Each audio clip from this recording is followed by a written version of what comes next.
참 예수님, 오늘은 9월 23일 피에트렐치나의 성 비오 사제 기념일입니다. 오늘 복음에서 예수님께서는 제자들을 사도로 양성하는 디다케 과정에서 가장 중요한 진도를 나가셨습니다.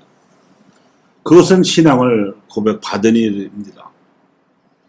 제자가 스승으로부터 인정을 받으려면 배운 바를 통해 얻은 깨달음을 토로하면 될 일이지만, 사도가 그리스도로부터 인정을 받으려면 그런 지적인 차원에서의 교감만 가지고는 모자라고 영적인 차원에서 교감하는 통공이 필요합니다.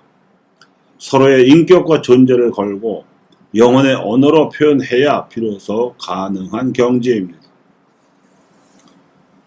예수님으로서는 이를 위해서 모처럼 갈릴리아 지방을 떠나 호수로부터 60km 정도 떨어진 필리피의 카이사랴로 도보 피정을 가셨습니다.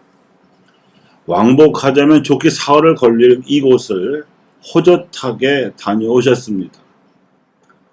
시도 때도 없이 찾아오는 군중으로부터 방해받지 않고 스승과 제자들만의 오붓한 대화를 나누기 위해서였다고 봐야죠. 말하자면 군중에게 봉사해야 할 케리그마의 때가 있고 제자에게 집중해야 할 디다케의 때도 있는 것입니다. 작정하고 나선 그 길에서 예수님께서는 먼저 제자들의 생각을 떠보셨습니다. 군중이 나를 누구라고 하느냐?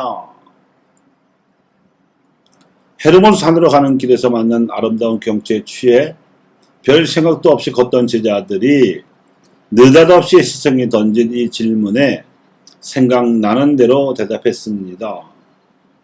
세례자 요한과 닮았다고 하는 사람도 있고 엘리야가 다시 살아난 것 같다고 하는 사람도 있습니다. 그 대답을 듣자마자 예수님께서 본론으로 들어가셨습니다. 그러면 너희는 나를 누구라고 생각하느냐? 첫 질문과 달리 뜬금없이 던져진 듯한, 그러나 사실은 전곡을 찔린 이 두 번째 본 질문에는 아무도 선뜻 나서서 대답을 하지 못했습니다. 아마 그 전까지 한 번도 생각해 본 적이 없었거나 군중의 반응과 비슷한 생각이었는지도 모릅니다. 우물쭈물하는 제자들 사이에서 그래도 제일 연장자인 베드로가 총대를 메고 나섰습니다. 스승님께서는 하느님의 그리스도이십니다. 이것이 줄탁 동시의 상황이었습니다.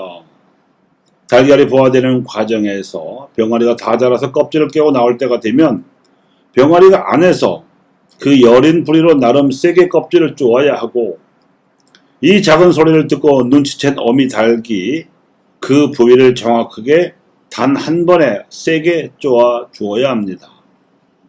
이 줄과 탁이 같은 시각에 이루어져야 병아리가 살아서 나올 수 있습니다.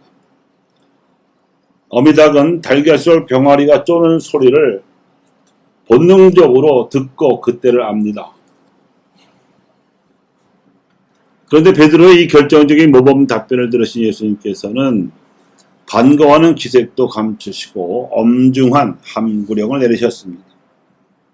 그리고 십자가와 부활에 관한 당신 운명을 예고하셨습니다.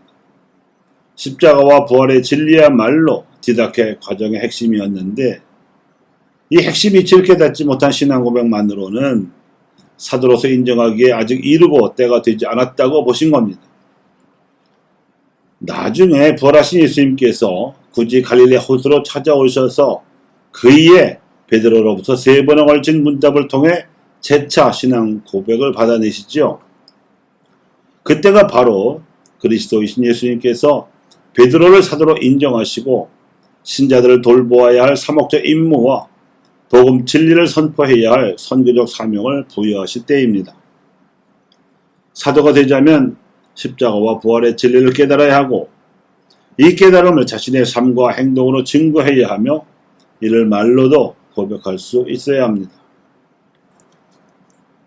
코헬레에 쓰여지던 기원전 3세기경 헬레니즘 지배하의 이스라엘 상황이나 임금이나 백성 중 누구 한 사람에게도 칼끝을 겨누지 않았던 천주교 신자들을 대역 죄인처럼 몰아서 죽이던 19세기 조선의 상황이나 시절이 하수상할 때에는 자신의 영혼을 구하기 위해서라도 죄슬한 세속에 물들지 않고 깨끗하게 신앙을 고백하고 치명하는 선택이 최상의 선택일 수밖에 없었습니다.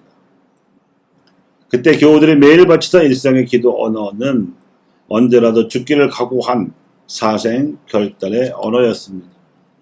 배교를 강요하며 모진 매질을 가하던 관장에게 나는 천주교인이요 차라리 죽이시오 하는 고백의 언어로서 천금보다 귀하고 태산보다 무거운 심판의 언어를 바라며 스스로 천국행을 결정짓던 때였습니다.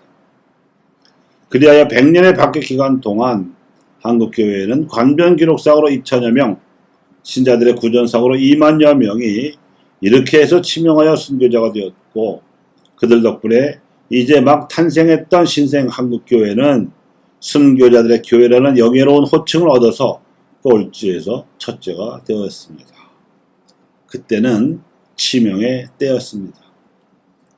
하지만 박해가 종식된 지도 100년이 넘어가는 지금에는 다릅니다. 지금은 믿는다고 잡혀가서 박해받는 시대가 아니며 죽음을 각오하고 기도생활을 해야 했던 암울한 때도 아닙니다.